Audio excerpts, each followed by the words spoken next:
Bulletin mondial des missions. La clinique miraculeuse. Un haut fonctionnaire du gouvernement avait besoin de soins médicaux et s'est rendu à la clinique adventiste de la ville.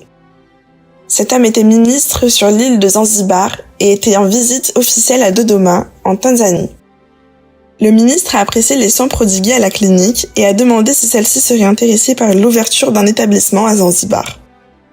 La direction de la clinique a été ravie de cette invitation et a accepté le défi d'ouvrir cette nouvelle succursale. L'église adventiste avait déjà tenté d'établir une présence solide à Zanzibar, mais sans succès. Désormais, avec le soutien d'un ministre de l'île, les attentes étaient très grandes quant à l'établissement de l'église dans cette région.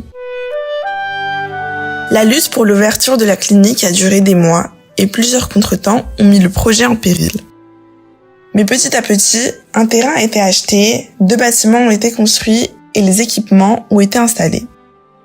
L'église a également reçu l'autorisation d'ouvrir une pharmacie afin de vendre des médicaments pour subvenir aux besoins de la clinique. Selon la loi, tous les services médicaux à Zanzibar devaient être gratuits. C'est pourquoi la pharmacie a été d'une grande aide financière pour la clinique.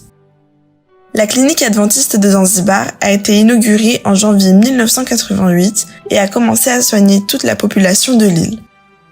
Le ministre en chef de Zanzibar était satisfait et emmenait toujours ses proches à la clinique adventiste. Actuellement, la clinique est autorisée par le gouvernement à facturer ses services médicaux et a ainsi pu se maintenir financièrement.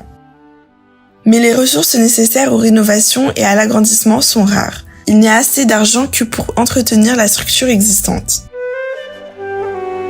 C'est pourquoi nos offrandes missionnaires de ce trimestre aideront cette clinique adventiste.